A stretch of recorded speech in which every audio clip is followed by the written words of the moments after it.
Hi everybody, it's Nikki here and welcome to today's video, which is the last video of my 12 days of Bookmas series in the run up to Christmas. I hope you have really enjoyed these videos. I will be taking a break now until the new year, but I have one last video for you.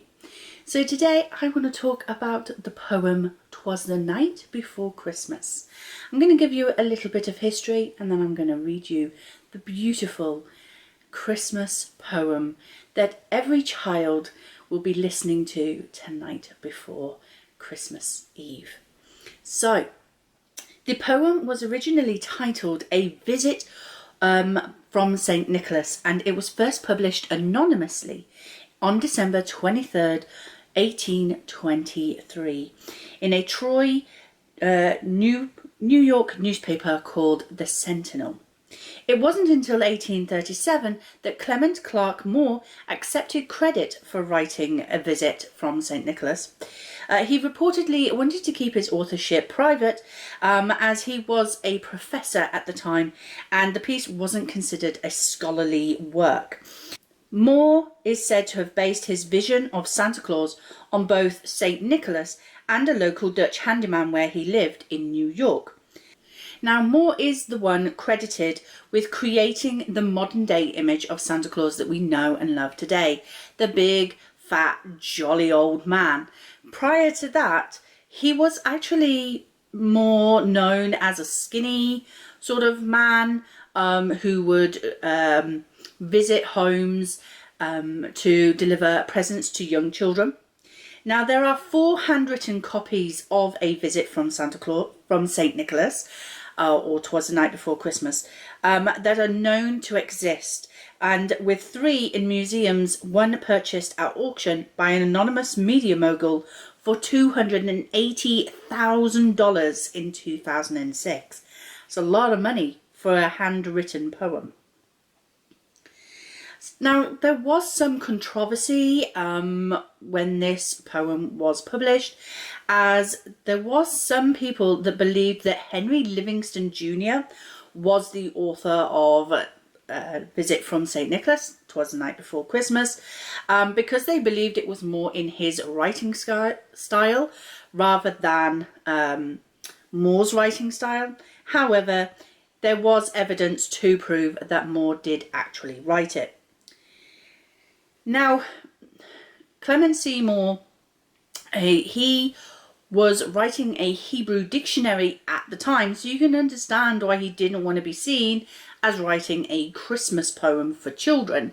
But he did like to tell Christmas stories and Christmas poems to his children, and that's how he came up with the idea for "Twas the Night Before Christmas," and he would read it to his children or tell it to his children every Christmas, and they used to love it so much. It is believed that it was a friend of his, a Miss H. Butler, that sent a copy of the poem to the New York Sentinel, who published the poem on the condition that it remain anonymous, because, as we said, Clement C. Moore wanted to be known as a more scholarly writer, not a children's poetry writer. So you can see there's a lot of history behind this poem. It has been translated into many languages, including Braille, which I like to hear. And there are children all over the world who have listened to this story on Christmas Eve, getting into the spirit, waiting for Santa to arrive. And it's been the basis of a lot of movies. It's been the basis of lots of retellings and illustrations, and it's so loved. It's almost a part of Christmas now.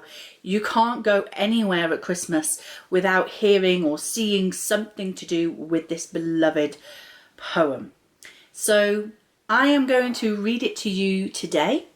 And the reason I can do that is because with the copyright laws, the poem is now in the public domain, so I am allowed to read you the poem "Twas the Night Before Christmas," or formerly known as "A Visit from St. Nicholas."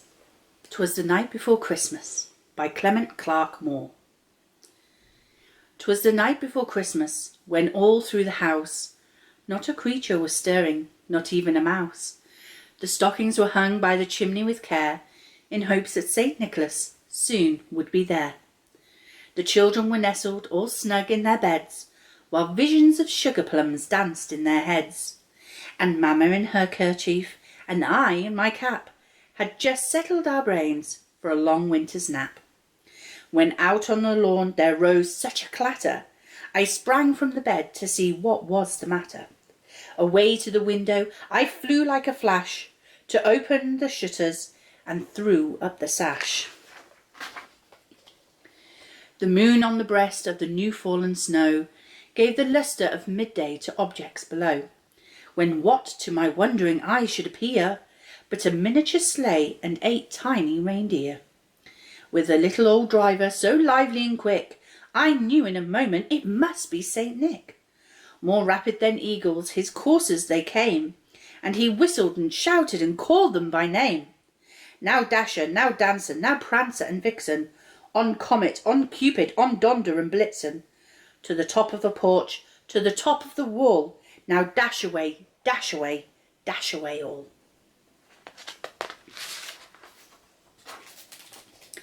As dry leaves that before the wild hurricane fly, when they meet with an obstacle, mount to the sky, so up to the housetop the coursers they flew, with a sleigh full of toys, and St. Nicholas too. And then in a twinkling I heard on the roof the prancing and pawing of each little hoof. As I drew in my head and was turning around, down the chimney St. Nicholas came with a bound. He was dressed all in fur, from his head to his foot, and his clothes were all tarnished with ashes and soot. A bundle of toys he had flung on his back, and he looked like a peddler just opening his pack. His eyes, how they twinkled, his dimples, how merry, his cheeks were like roses, his nose like a cherry. His droll little mouth was drawn up like a bow, and the beard of his chin was as white as the snow. The stump of a pipe he held tight in his teeth, and the smoke it encircled his head like a wreath. He had a broad face and a little round belly that shook when he laughed like a bowl full of jelly. He was chubby and plump, a right jolly old elf, and I laughed when I saw him in spite of myself. A wink of his eye and a twist of his head soon gave me to know I had nothing to dread. He spoke not a word, but went straight to his work, and filled all the stockings, then turned with a jerk, and laying his finger aside of his nose, and giving a nod, up the chimney he rose. He sprang to his sleigh, to his team gave a whistle, and away they all flew like the down of a thistle. But I heard him exclaim, ere he drove out of sight, "Happy Christmas to all, and to all a good night." Merry Christmas, everyone. Thank you so much to everyone who has subscribed to my channel over the last month or over the last few years. I'm so grateful for your support and your kindness and your comments on my channel. I love that you are here with me, supporting me and joining me with my passions of reading books and panning makeup, and I hope that you'll continue to join me next year for new projects, new TBRs, and just all the fun that we have on my channel. Thank you very much. I hope you've enjoyed this video. If you did, please like, comment and subscribe for the last time this year. Thank you and good night. Merry Christmas.